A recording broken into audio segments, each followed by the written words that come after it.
qurba joogta degmooyinka soo wanaagiya Cadaadley ayaa kulan ballaaran oo lagaga hadlayay u diyaargarowga doorashooyinka iyo sidii loo sameyn lahaa wacyigelin doorashooyinka ku saabsan waxay la qaateen xildhibaanada salaadiinta aqoon-yahanka haweenka iyo qaybaha kala duwan ee bulshada. ugu horreynkaas waxaa ka hadlay gudoomiyaha guddida ololaha oo soo dhaweeyay qurba joogta. waxaan soo dhaweynayaa qurba joogta meelo fara badan looga yimid qaaradaha adduunka ka yimid sidii ay dadkooda wax ula qaybsan lahaayeen si ay dadkooda isu bartaagi lahaayeen siday ummadooda ugu hiili lahaayeen u yimid aad iyo aad baan idin soo dhaweynayaa isagana waan ku raacay waxaanu rabnaa inaynu dhisano dowladda waxaan ku leenahay inaynu maanta dhisano inaynu ku hubsano codka number 2 oo ah musharaxa xisbiga wadani iyo number 9 oo ah xisbiga wadani soo saaradiisa. intaasi kadib iyaguna waxa hadalka iska daba qaatay xubno ku hadlay afka qurba joogtii shirkaasi soo qaban qaabisay. qurba joogga halkan fadhiya waxaa mid kastaaba reerkiisii shaqadiisii iyo wadankii uu deganaaba uga yimid inuu deegaamada Soomaaliya iyo Cadaadley ee xildhibaan Axmed Gurujo u bixiyay cadho dhexe ee 30 sannadood ka qatara horumarka hadday tahay waxbarasho hadday tahay caafimaad hadday tahay wadooyin hadday tahay biyo ka qatara in aan xukuumadda cusub ee soo socota aanu kaga haysano ballan daan qurba joog waliba nahay aanu idinka hayno ballan in ay horumarka deegaamada ay u soo jeedsanayso waxna ka qabanayso. ballanqaadka waxaa dhowr jeer ku celiyay xildhibaanka waxaanu dhowr jeer qurba joog aanu weydiinay musharaxa waa u diyaar. waxaa jira dad 30 sannadood reerka hor fadhiyay dhibaatada cadho dhexe haysatana aan maalin bilaalo u caddayn maantana ku dhex jira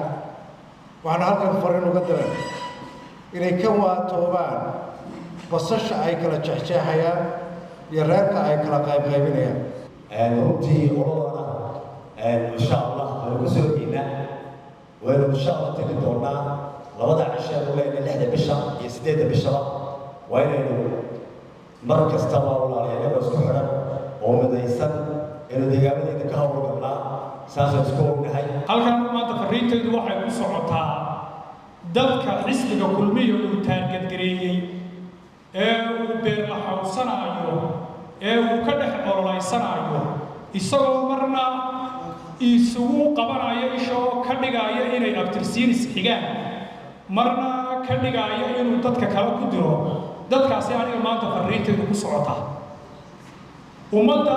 uu beer la xawsanayo xisbiga kulmiya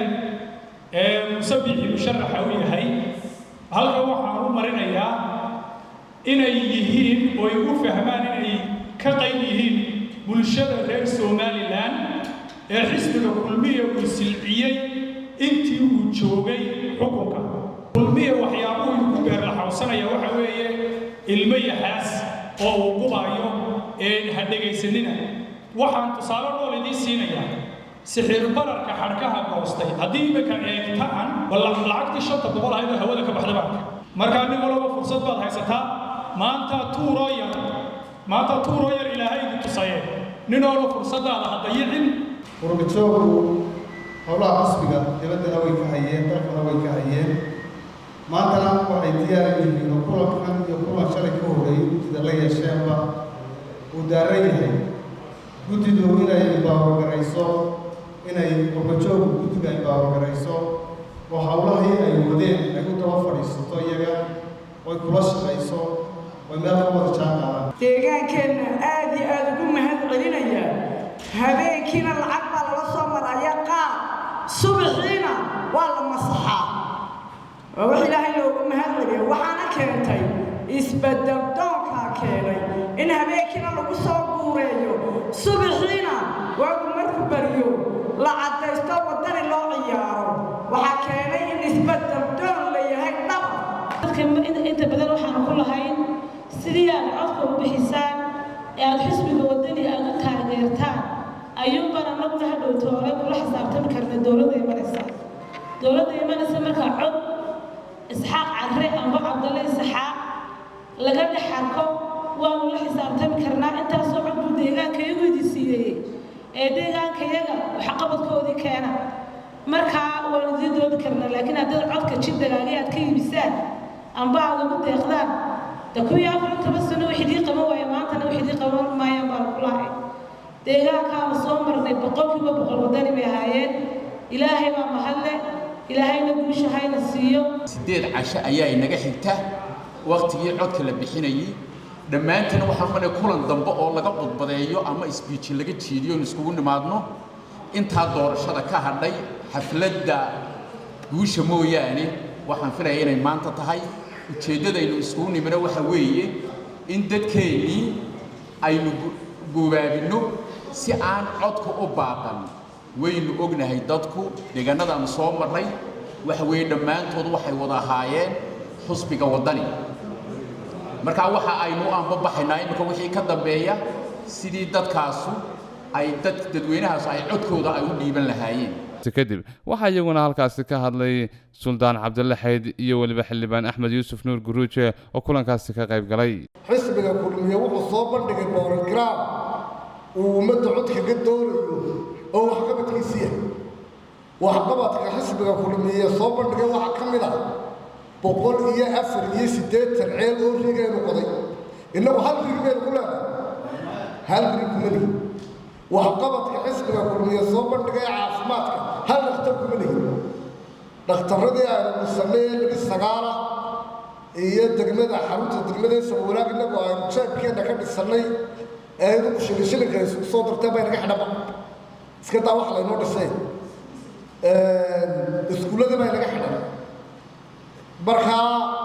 waxaan odhan lahaa waxba idinku waxqabad kale ha sheeginayay borograamka xisbiga kulmiye dadka tusa taasaynu ku filansaynaa waxqabadkooda ugu jirin dardaaran ka badan ee aad dadka siinaysaan anigu lama qabo dadku isaga inaga horeeyo gaar ahaan dadka reer miyiga ee duruufaha ka warramtay la noolay nacsiya maaha